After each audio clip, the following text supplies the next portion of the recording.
Olá, estamos iniciando mais um programa, Momentos de Sabedoria.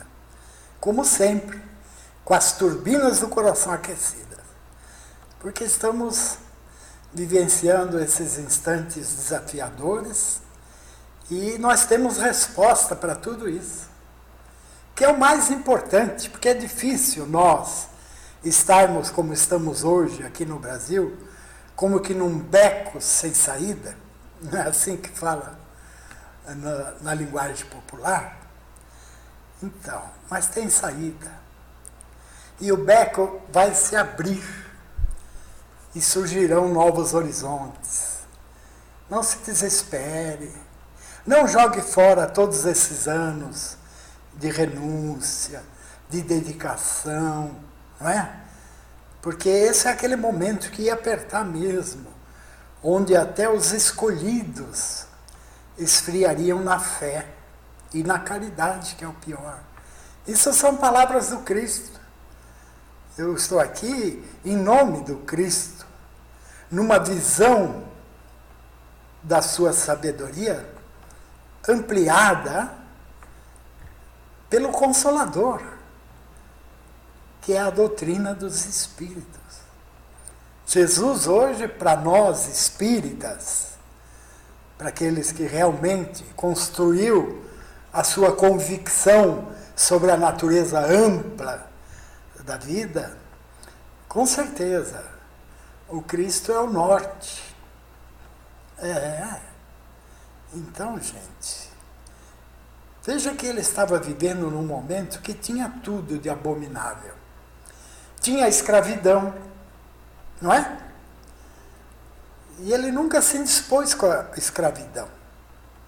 Porque é óbvio, Jesus, conhecedor da natureza ampla, profunda do ser humano, ele sabia que naquela época a escravidão ainda era um escândalo necessário, onde muitos espíritos reencarnavam submetidos à escravidão para conquistar a humildade e crescer em sentimentos legítimos, de renúncia, de dedicação, e muitos se santificaram na escravidão. Não apenas naquela escravidão do tempo de Jesus, mas tivemos, mesmo aqui no nosso querido Brasil, a escravidão dos nossos irmãos negros, não é? Que realmente viveram momentos difíceis, mas em contrapartida, quantos se santificaram, não é? Renunciando a si mesmo, não é? Trabalhando sem qualquer recompensa a não ser o alimento, não é? E se tornaram pessoas boas, apesar de tudo.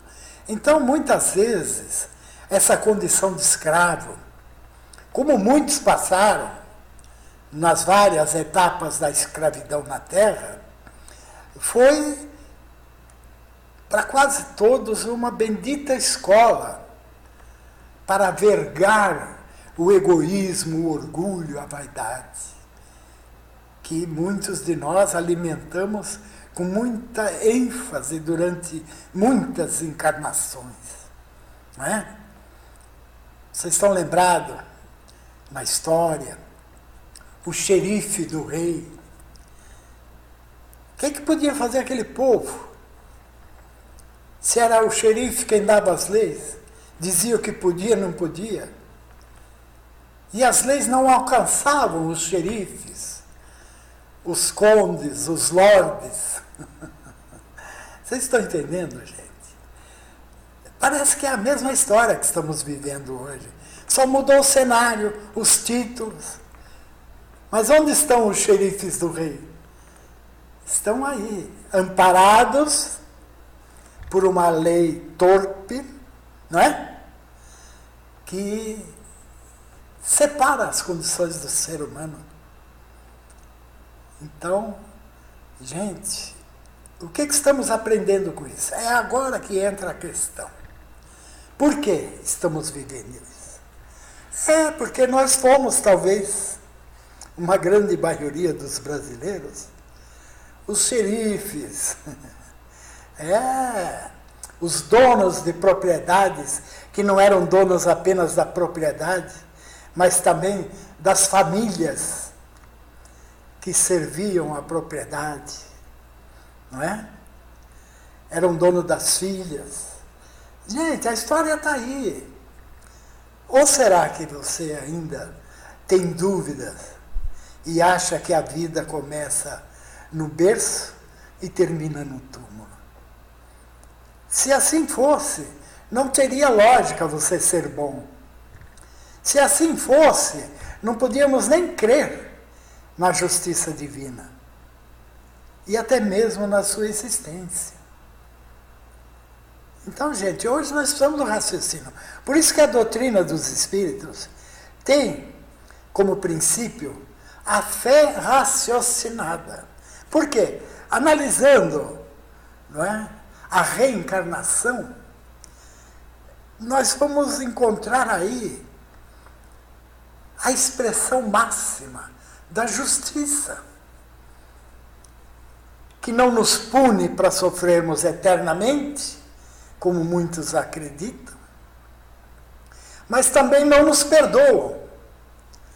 As leis divinas nos corrigem. E a cada encarnação nós retornamos com o nosso currículo. E vamos viver a expiação e a prova, que se fizer necessária para a nossa evolução. E a nossa expiação agora, talvez seja essa, não é? A gente sabe que as crises têm uma certa conotação. Para muitos pode estar até bom. Mas nós não temos que pensar para muitos. Nós temos que pensar para todos. Então, muitas vezes, nós elegemos os nossos políticos pensando nos grupos a qual pertencemos. Não é? Cada qual buscando o seu próprio interesse. E é por isso que esbarramos na grande desilusão, porque o nosso voto também é interesseiro. E isso nos dá, assim, até para entendermos por que ainda vamos sofrer mais um pouco com esse tipo de realidade que estamos vivendo no nosso Brasil amado. Vai passar? Vai. Mas vamos tirar bom proveito. Não é? Não vamos viver dia e noite amaldiçoando, rogando pragas. Tem muitos que merecem, né? Receber esse magnetismo negativo, não tenha dúvida. Mas acontece que quem roga pragas, quem amaldiçoa, é que nem aquela pessoa, né, que nem tem uma historinha. A pessoa fica tirando carvão no outro, né, e quando vai ver já está preto de tanto pó de carvão.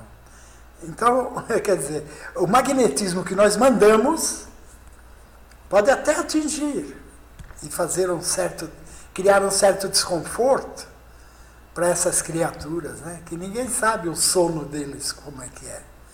Mas temos que parar por isso, porque reflete em nós mesmos, assim como o carvão que suja aquele que atira carvão nos outros. Então, gente, não é que é uma aceitação passiva, doentia, não. Se amanhã houver uma convocação de irmos para a rua, reclamar, pleitear alguma coisa, nós vamos, nós espíritas devemos ir. Não sou contra essas manifestações, porque aí seria até uma omissão da nossa parte. Mas, enquanto pudermos, não é, sobrevivermos a esse colapso que ocorreu no nosso país, vamos nos manter espíritas. Ou seja, vivenciar a nossa compreensão espírita. Assim como Jesus não atacou a escravidão? Não é? Não atacou Roma, que subjugava o seu povo. Tudo isso estava dentro das provações e dos resgates do seu povo. Mas veja que ele não foi omisso em função disso. Porque o maior de todos os males que até hoje atinge a humanidade, em todos os recantos do mundo, é a hipocrisia. Ele se levantou e levantou sua voz contra a hipocrisia, o engodo, a mentira, não é? Fez as ruas a sua igreja, fez das ruas a sua igreja. E o ser humano, os seus irmãos, fez um altar. Gente, vamos aprender com esse nosso irmão mais velho. Hoje seguir Jesus não tem nada a ver com religião. Tem a ver com sabedoria, com inteligência, gente. Não é? Ou vocês ainda, que estão na doutrina espírita, acreditam que seguir o Cristo é ficar se curvando em oblações, não é? Adorações, preces intermináveis. Jesus quer você ativo, semeando o bem à tua volta. E o próprio bem, porque no final todo o bem que nós fazemos se reverte no nosso próprio bem. Assim como o mal que nós fazemos se reverte no nosso próprio mal. Então vamos entender o trabalho do Cristo, a sua finalidade. Veja que ele não foi procurar para compor, não é? O conjunto dos seus apóstolos no meio das riquezas. Procurou pessoas humildes, aptas a compreendê-lo. Não é? Pedro era rude, pescador.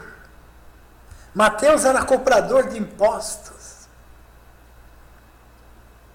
Gente, vamos entender Jesus como ele é. E isso só nos fará muito bem. Amar, perdoar e servir é a grande tarefa do ser humano neste mundo. Isso quer dizer, para aqueles que realmente buscam a felicidade, a verdadeira felicidade e a verdadeira riqueza, não é? Nós vamos para o intervalo, eu já volto com vocês, tá bom?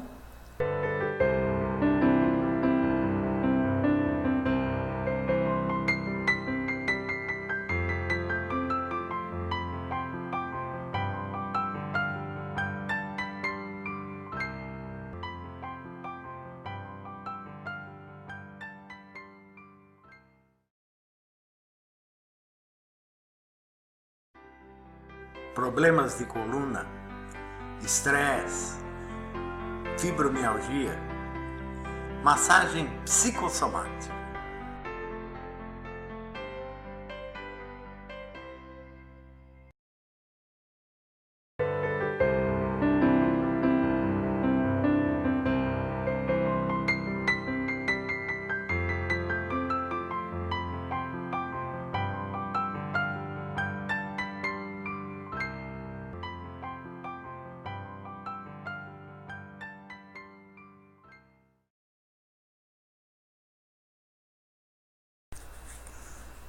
Retornamos, e ainda com as turbinas do coração aquecidas, e muito. Gente, como eu digo sempre, é uma alegria estar aqui, podendo falar sobre essas riquezas espirituais que estão à nossa espera. Somos herdeiros do Pai, gente. O que é que estamos esperando?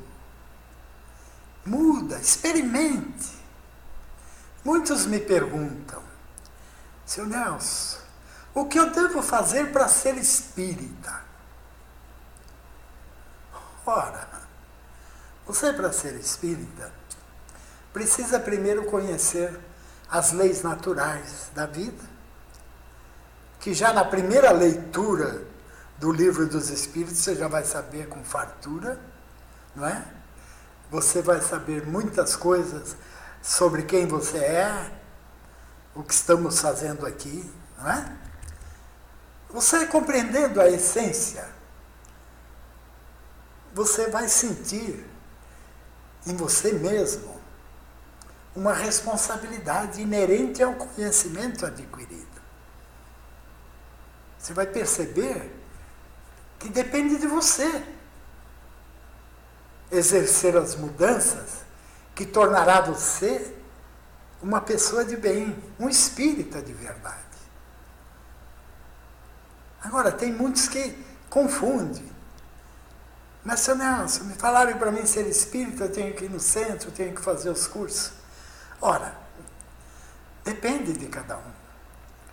Se você quer participar do centro, você gosta das reuniões de um centro espírita, aí você vai para lá, se submete às regras, à disciplina, não é? Agora, os cursos, eles vão valer para você enquanto você estiver em determinado centro onde você fez o tal do aprendizado. Só que aí, se você mudar de bairro e for para um outro centro, você vai ter que fazer o mesmo curso novamente. Então veja que existe algo contraditório nisso. Então é por isso que muitas vezes, né, eu oriento as pessoas, antes de mais nada, ler as obras básicas.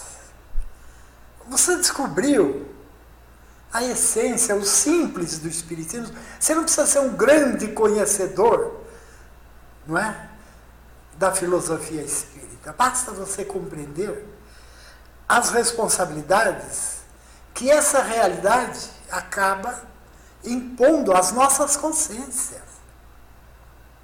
Gente, eu não posso fazer mais isso, porque aí eu vou estar entrando numa lei que vai me prejudicar amanhã. Vocês estão entendendo? Você passa a ser uma pessoa lúcida na vida. Porque se tornar um espírita não é seguir dogmas de instituições, esta ou aquela.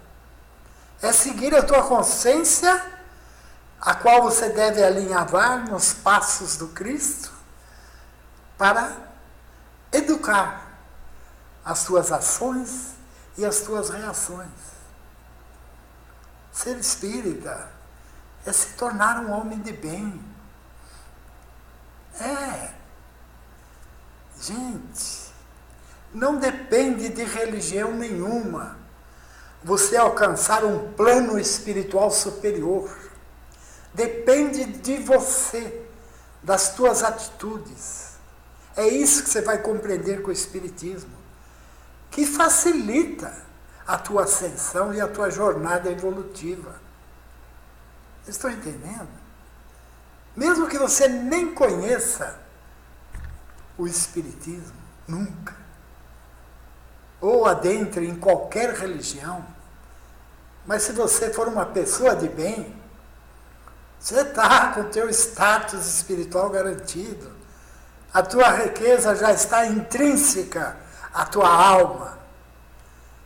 Você adquiriu virtudes, que é a grande riqueza do ser humano. Uma vez, é uma historinha de pessoas que iam levar alimento para aqueles que estão na calçada, como eu fiz muitos anos, mas é um grupo que narrou um acontecimento muito interessante, né? Lembrou até uma parábola do Evangelho. Eles estavam servindo as pessoas e tinha, num dos locais onde eles pararam, tinha uma mulher muito doente, febril, E eles pararam os carros que ia passando, não é? Pararam uma pessoa falou, não posso, eu tenho compromisso, eu estou indo para o centro espírita, eu não posso. Pega outro. E aí veio uma perua e parou. E ele falou, olha, tem uma senhora aqui, nós precisamos levar para o pronto-socorro. Onde está a mulher? Já desceu, foi lá, pegou a mulher junto com o outro, puseram na perua e lá se foi ele para o pronto-socorro.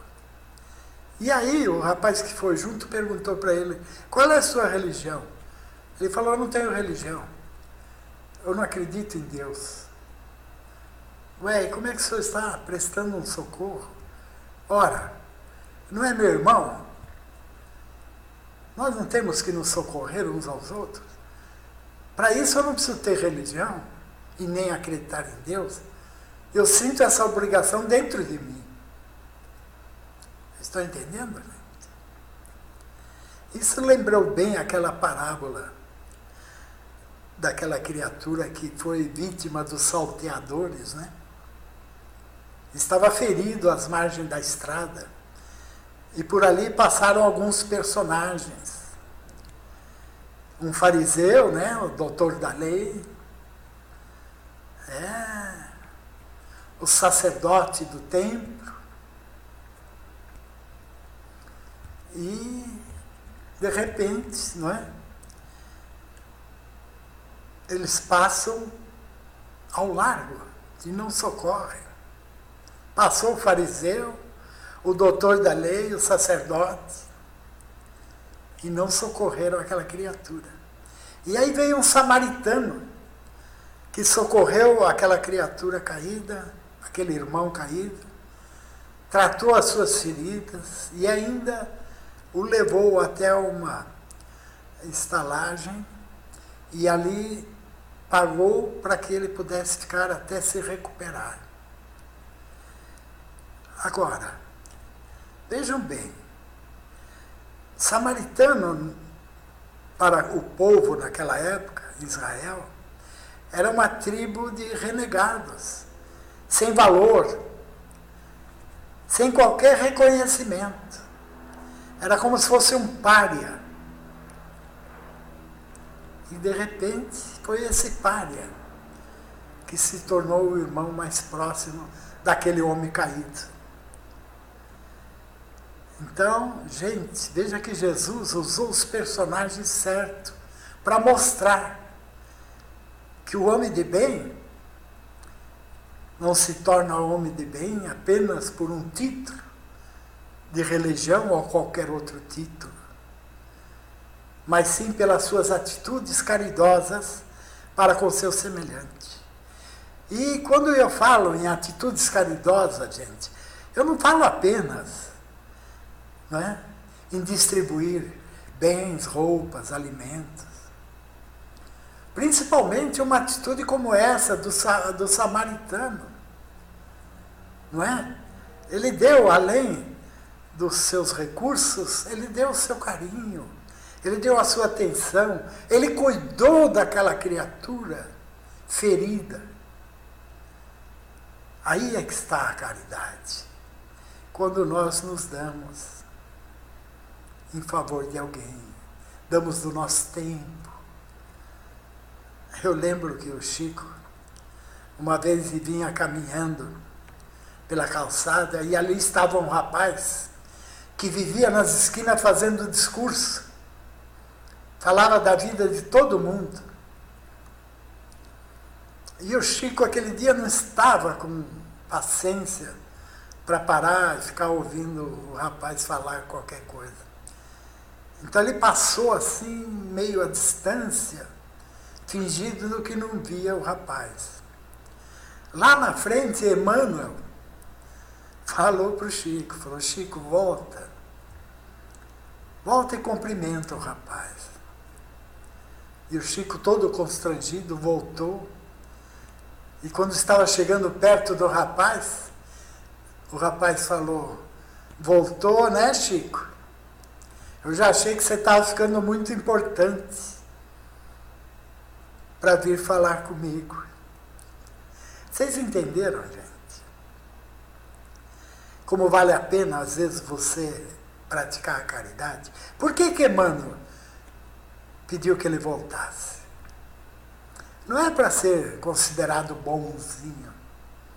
Aquela atitude dele voltar e cumprimentar evitou que aquele irmão que o havia visto passasse a vibrar contra o Chico e até fazer discursos contra o Chico.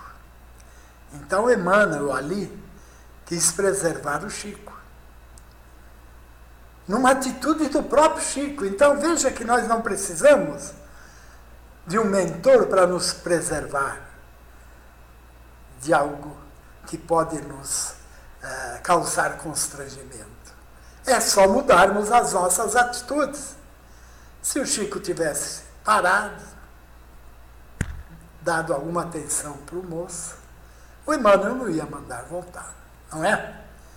Então, gente, quem tem que mandar nós voltarmos é a nossa consciência.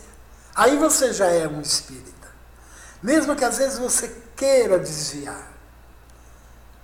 Mas se a tua consciência, né? Volta que é melhor. Às vezes você vai se livrar de um mal muito maior. Aí, como o Chico, né? Não tenha nem dúvida. Então, às vezes, nós, em procura de um certo conforto, acabamos construindo o desconforto. Não é verdade? Então, gente, como é bom você poder ouvir alguém em aflição. Muitos falam, mas aquela pessoa é chata, é cansativa. É. Eu, muitas vezes, atendendo, no atendimento fraterno, meu Deus, eu pedia muita força, porque às vezes a criatura estava num estado que...